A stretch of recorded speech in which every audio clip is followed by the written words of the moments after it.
Hello, everyone, and welcome to Valentin Consulting's YouTube channel.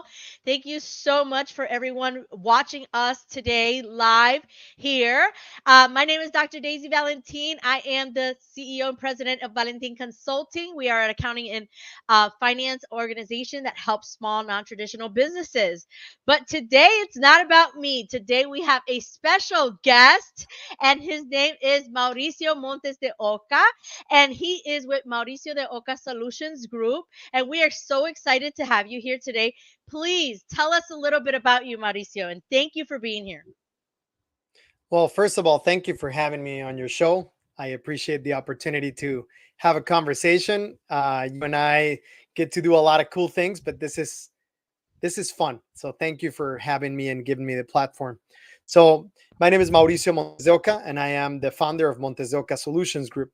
And my company specializes in driving business growth through cultural adaptability, focusing primarily on the Latino market. Awesome. That is amazing. Amazing. So today we have an awesome topic that I want everyone to hear about because I know you have a lot of experience in the healthcare industry. Okay. In the healthcare industry. So, what are some of the most pressing barriers to health equity that you have observed in your community or in our community? Like you said, we've been around in different platforms. Yeah, I think one of the biggest barriers that I see, and based on my background, is language accessibility. I think we truly do not comprehend how important language is. Language is not just oftentimes the means of communication allowing for language accessibility is thought of as a tool or as a means to an end. But language is more than that. Language provides cultural context. Language provides identity for the individuals who we serve, who we work with. Language provides a window into those communities. And without language, you don't have a full understanding of where each individual is coming from. So I think one of the biggest disadvantages for Hispanic communities, as well as other BIPOC communities, is the lack of proper language accessibility. And while we are doing uh, in many organizations a lot of work to try to mitigate that and try to reduce that, there's still a huge opportunity for growth.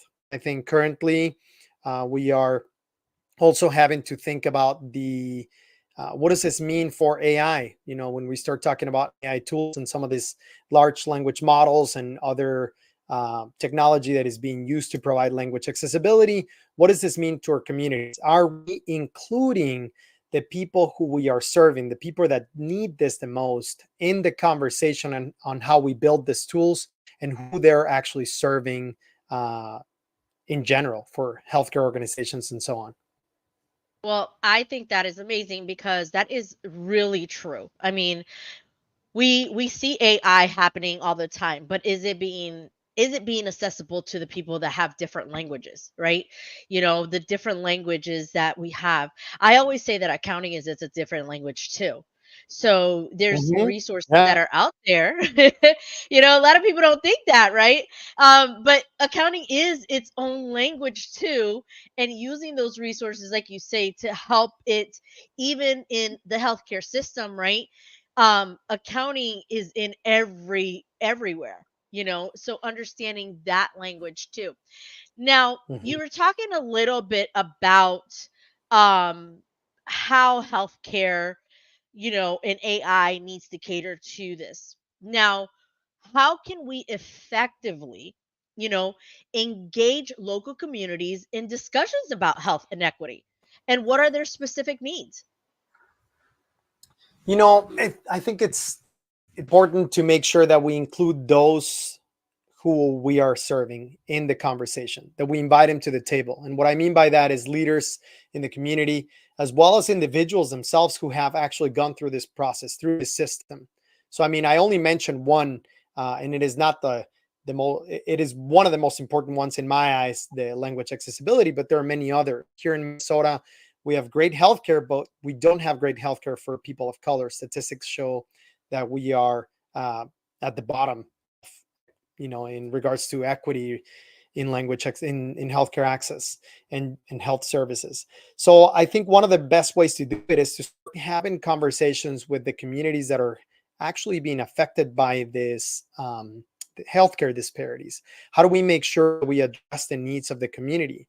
And again, I think if we don't focus on fully understanding and providing language accessibility to the communities that we serve, how do we make sure that we identify what they need? Oftentimes, individuals or institutions use the language accessibility piece when they feel like need something, but we need to provide an opportunity for the members of our community who do not speak English to actually be able to have a voice on a regular basis. So not only when organizations deem it necessary, but when the people also deem it necessary. So how do we include those at the table? I like to I like that saying that if we're not at the table, we're on the menu, and I truly believe Mm. that's true. And so, how do we make sure that we create platforms, that we create opportunities and spaces for everybody to be able to have a voice? And I know that not everyone's going to be able to have a voice, but at least representatives from each community are able to come in to have a conversation, to hear what their points of view are, where they come from, and how we can make sure that we identify the specific needs from each one of those communities.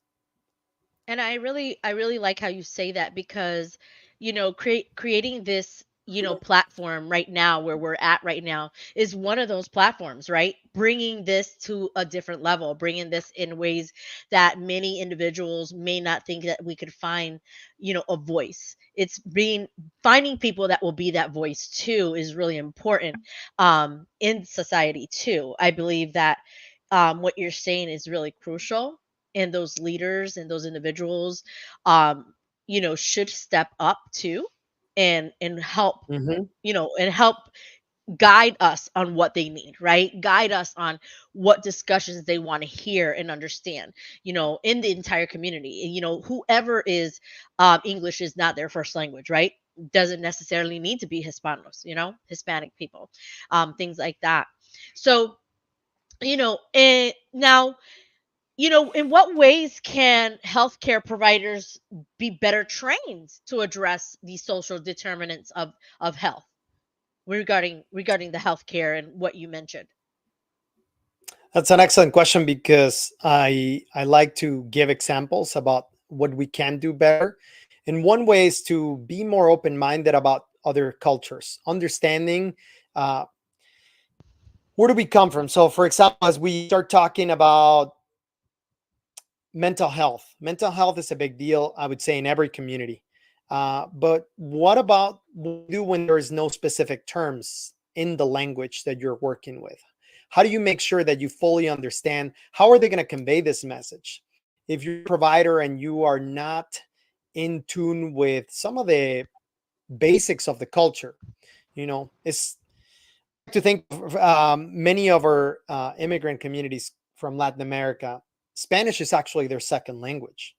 So now you're providing language access in Spanish to a community that Spanish is actually not even their first language, which, as you know, and many other people I'm sure who are tuning in are kind of testified to, speaking in a different language requires effort, Hmm. and you don't always have the vocabulary that you need. For example, in your case, to speak about finances and the details on accounting and all that complex language. Hmm. And if you think about what immigrants have to go through, is this idea that because they happen to speak a couple of languages, that they are able to navigate entire systems and entire lingos and vocabularies that are sometimes something they've never been exposed to in their own language. And if you, going back to that example, if you have immigrants who come from countries where Spanish is their second language, because we don't talk about this enough, but we're 21 countries that speak Spanish, and if we include, and we can include the United States there because we have our own language that is being created by Latinos in the United States as well. Um, what happens with these individuals who Spanish is their only way to access healthcare, and actually Spanish is their second language? So providers need to be cognizant of the registry that they are using, how complex is their explanation. And sometimes they forget that what they think of a common sense or something that is normal or a regular topic of conversation for them, it's actually quite complex for the individuals they're talking to. And it's not necessarily that they don't have the knowledge and the comprehension, is that they're not accustomed to this healthcare system. Healthcare systems Mhm. work differently. So it's not just, you know, it's not just the technology and the advancement in medicine that sometimes is thought of, but it's a combination. It's multifactorial. If you come from a community, a rural community in Latin America, where your only access to healthcare was through maybe your local clinic, and oftentimes not even actual doctors, but through different practices that are culturally accepted, and the only resource of healthcare that you have. How do you transition all of a sudden to getting into a healthcare system where we have all this complexities of entering into the healthcare system? Like, you have a dermatological issue, but you can't just go in to see a dermatologist because you first have to go through primary care physician, having, what Depending work on are the we doing as health. insurance. Yeah, Yeah, or the yeah. insurance piece is huge, and the way it works. And sometimes even Hmm. people are like, well, I have insurance. Yeah, but you have different healthcare systems. And what do you mean? I don't understand the healthcare system. What is that? How do I enter? Can I just go to the ER? No, the ER is not really for that. That's not really, if you have a cold, it's not an emergency. I know you're afraid for your child's health, but all of these complexities, and you don't understand where they're coming from. And I don't expect healthcare providers to be cultural experts, but I do Hmm. hope that they have individuals inside of the institution that come from the communities that they serve, so that they can provide them with some context, with some examples, with some ideas on how to best care for these patients who they're part of their communities. So I think that, what you mentioned is like what we say in our world, in the accounting world, that, everybody thinks that just because it's accounting, right, that everybody does the same thing and understands the same language, right? But it's not true, right? I think it happens in the world of healthcare too. Like you mentioned, yeah, you go to school, you learn the language of healthcare, but we also need to learn the language of everyone, like incorporating how we can have a resource in those medical offices or anywhere, to really help those individuals and teach them, right? Teaching them of social determinants of healthcare in the medical and nursing area, right? I think also it would be a great way to say, um, and I don't know if you've done this or not, it would be a great way to say, why aren't we applying that in education, right? Why can't we That's integrate huge. social determinants in education so it provides a impact on economic stability on healthcare outcomes? Because, for us to prepare for the future, we had COVID, we had all these different things. So how do we consider these factors in practice, right? To help those that English is not their first language, that really don't understand, as you mentioned. It they have healthcare. Some people do not have healthcare, but even with healthcare, you still have barriers. You still have barriers that affect those individuals in the healthcare system. Not only is the Definitely. language, but more. Yeah, yeah, exactly. And let's think of trust. Let's talk about trust. A lot of organizations are providing services for our communities, but they have not built the trust. And it may seem natural that, if you're coming to see a physician and I am making medical recommendations for you, that you should be receiving my advice and my recommendations and following through with it. But if you haven't developed a relationship, if you have not identified the needs and the barriers of those individuals in the community that you're serving, it's not going to be a very successful outcome. And so oftentimes you have patients jumping from systems to systems, getting repeated tests, all because they don't understand how the system works, and they also can build trust, and not providing them with opportunity to fully communicate every time they have to, and make it simple for them to access the information that is out there in a language that they understand, in a registry that is appropriate to them, with making them feel less. You need to build trust in those communities and in the education. So you talk about education. Education is key. We're going back to what I was just saying on mental health. We have a lot of communities that don't have all of the. We have not gotten to the point of fully talking about mental health as another issue in your health, and seeing it as healthcare, as something essential for your care. Caring for your mental health is just as essential as exercising. It's just as essential as other parts of your health. And we are just basically coming to terms, I would say, in the United States, on being more open about how we talk about mental health. Now you have to understand, where are other communities coming from? Are there terms for bipolar disorder?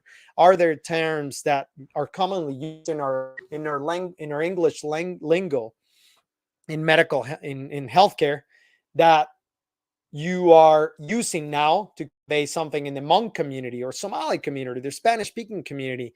Have you identified what terms exist? And if they don't, how do you explain this? Because sometimes it goes from something that seems pretty simple to a healthcare provider. Oh, this is diagnosis, uh, based on my training, without But not based understanding on where the that. communities are coming from. Exactly, exactly. So I was gonna make a comment about that, like you just discussed, because shouldn't we encourage healthcare providers to participate in community service projects that address these determinants, right? Like you mentioned, understanding the challenges faced by the community, like what each community, because it's the same thing with los Latinos también, right? Us Hispanics, that we saying, hey, they're prone to have high blood pressure, or how prone to have this, or prone, but that's not really necessarily true. Anyone can be prone to having that type of specific health challenge. Now, what role do you think policy changes should play in achieving health equity as well? That's a really important piece. And for example, in the language accessibility, I think that there needs to be more strict laws in regards to what healthcare organizations should be allowed to do, when they provide care. So I believe there needs to be more regulation around, not just Civil Rights Act Title VI, where it basically requires organizations to provide language accessibility, but I do believe that there needs to be more strict laws around it, and there needs to be more advocacy work on helping communities who do not speak English understand what are their rights, to make sure that these rights are not trampled with, and that our communities are not in a situation where their kids are interpreting for them, where their kids are providing language accessibility for complex things. I just had a conversation with someone that had to interpret for their mother, an ear surgery, for partial hearing loss, that had some tremendous implications. The surgery could potentially end in leaving her deaf, and she was 10. She was asked to convey this information to the parents as an interpreter. And I'm like, I don't understand how you can go through medical school. I don't understand how the healthcare system can have all this administrative power and understanding of the 12 determinants of health, and understanding how healthcare system work, and all this research and all these resources, and not think about, how can this never happen.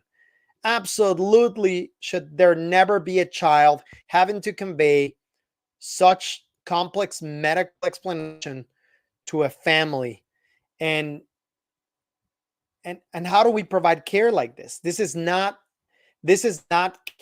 patient family centered care that a lot of institutions say that they are providing. If you're not including the family in the conversation, and you're using ad hoc interpreters, people that are not trained linguistically speaking, don't have the terminology, don't understand the background of what it entails to do interpreting, how do you make sure that the message that you're sending is truly being understood by those who are going to help this patient make the decision, in this case the parents, who should be the ones making this decision?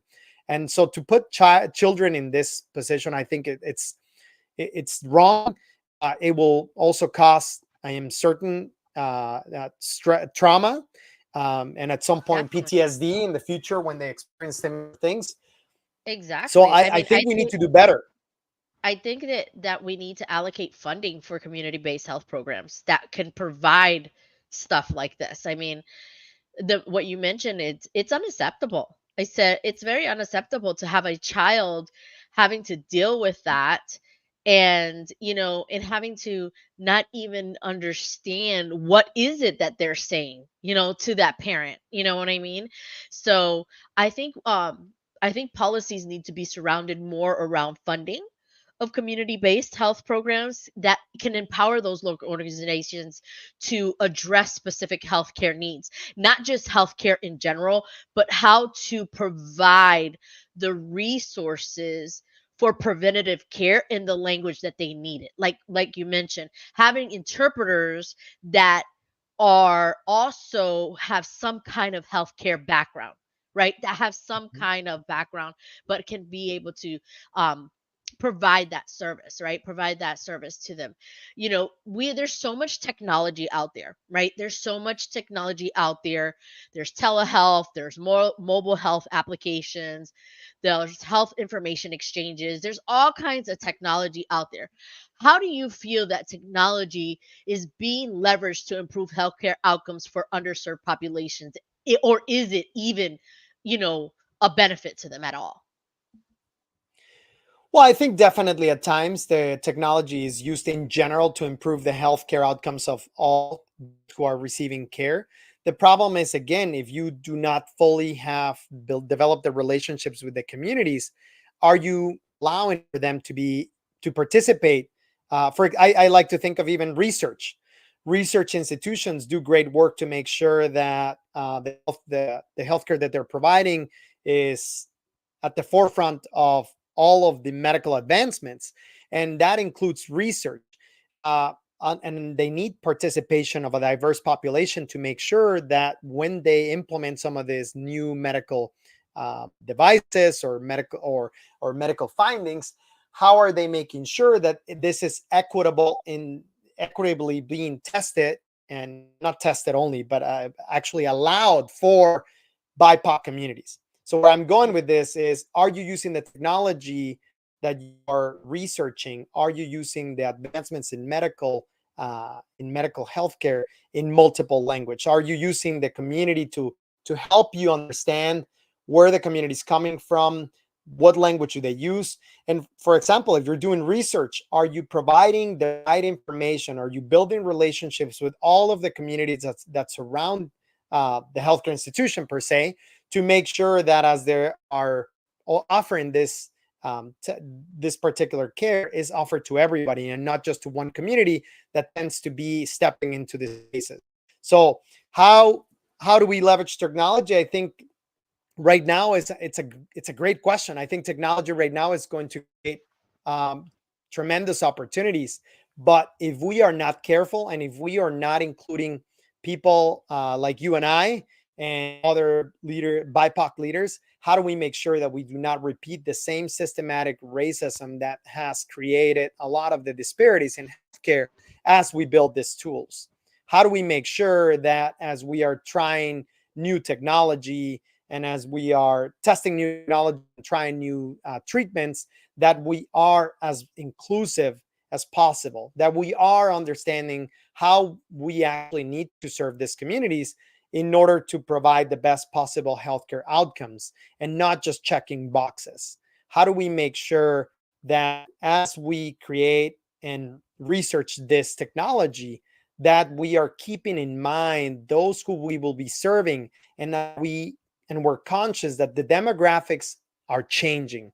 So it's not just a 1% or 2% of Hmm. Hispanics, it's in many other communities. It's much larger populations that are expanding.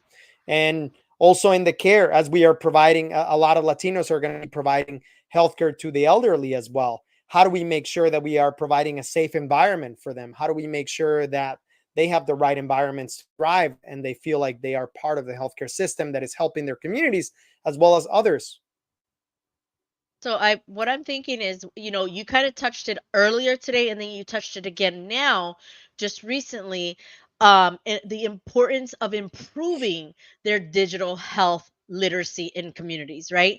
And strategies to educate those individuals using that technology for healthcare management. Like it's not just about, how you're going to be able to use this resource for your organization to help improve your profitability, because that's how I see it. That's how I see it based on profit. And I think all of these in accounting terms, right? But profit is also the client. How is it profitable for those individuals, for those clients itself, right? Um, Now, when we're thinking about between using health technology and protecting the patient privacy, Mm. where does that particularly, come into um, marginalized communities that may have concerns about data security? That, I think that's a great concern for everyone. I think we should all be concerned of exactly how our data is going to be utilized. I mean, and what is the protection around it? I also believe that it's almost too late. I think we're already out. It's already out there. I mean, our technology. When I hear individuals who are concerned about, oh, they're going to be tracking my movement, I'm like, you bought a device that tracks you everywhere. It's got a GPS integrated. You Our are, phones you know, track us. What are you talking about?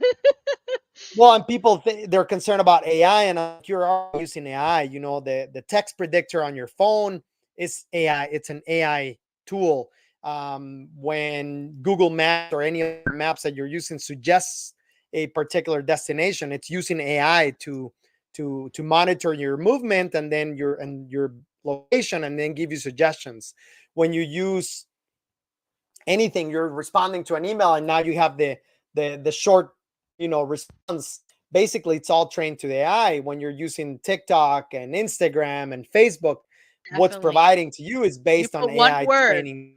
one It's word. already guessing where you want to go. So we are already too deep, I think. I'm not saying we should not be concerned about data breaches and losing our data, but I do think that it's important to understand that we're already there. We've been using this technology.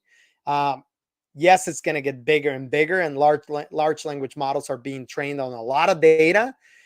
I think one of the biggest points to make for me is we Latinos, as well as other BIPOC, need to get a very good grasp and understanding on how these large language models and other AI technology works, in order to make sure that it serves our communities as well. I I think it's great that we're asking questions. How is this going to affect my data privacy? But I also think that we should have already been asking these questions every time we step into a grocery store, every time we use our credit card. All of that data is already being filed. Every time we post pictures of our kids or of our family members on Facebook, like, where is that going to end Facebook. up? So Yeah, I think the exactly. question about data privacy should have been asked a long time ago. I'm not saying we shouldn't continue to ask this question, but I Hmm. think we just need to be conscious that it's here to stay. It's only going to get bigger. So how do we make sure that we understand how to use it? How do we make sure we can leverage it?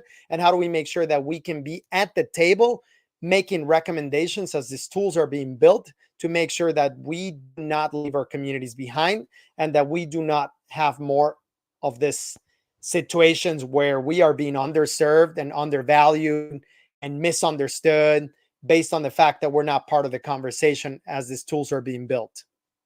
And I agree with that. I agree with that 100% because, like you mentioned, Hispanics, BIPOC communities, as artificial intelligence continues to increase, it's really good to ask these questions and really say, okay, how can artificial intelligence can be used to predict healthcare outcomes?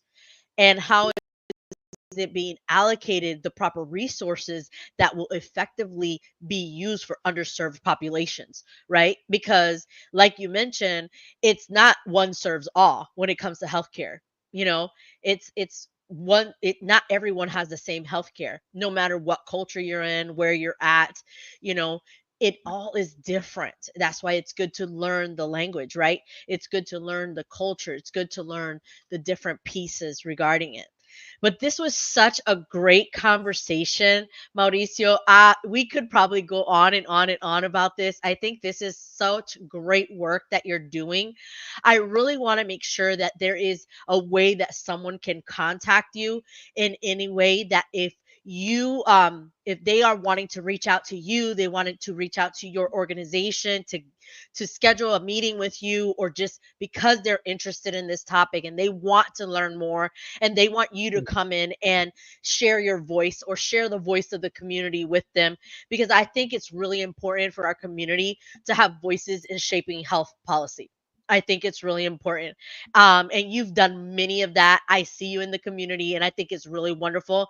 I think this is a great place where you can tell me where they can reach you. If you want to type it in the comments, or let me know. I want to make sure that your information is getting shared there, because many organizations, whether they're healthcare, small organizations, small individuals in the community that help underserved privileged communities, need your services. They need to hear from you. They need to have you there as their advocate. And I think this really, really important information. So how can we do that? Thank you so much. And thank you again for allowing me to have a platform to share some of the work I'm doing and to have this beautiful conversation, because I think we need to be talking about it much more. I put it on the chat. Find me on LinkedIn. My name is Mauricio Montes de Oca, Mauricio, and last name is Montesdeoca. It's 3 words, Montes de Oca, Montes de Oca Solutions Group. Find me on LinkedIn, reach out. I am an open book. I'd love to have a conversation. If you are committed to growing with the services that you provide with the communities, I can help you.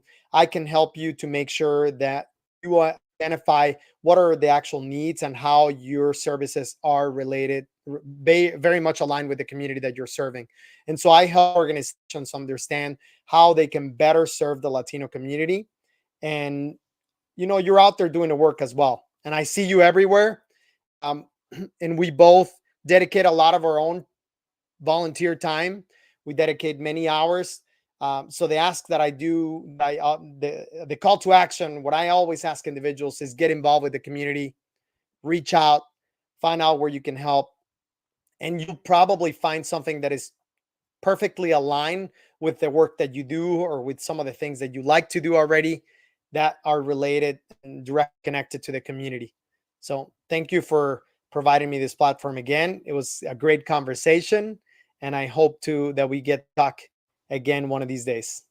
Thank you so much. And thank you to everyone that has joined us, whether you're watching live or you're just watching this on replay. Please make sure to like and subscribe to our channel, Valentin Consulting's YouTube channel, because you are going to see many more guest speakers, just like Mauricio here, bringing you a lot of knowledge, a lot of information within the community and beyond.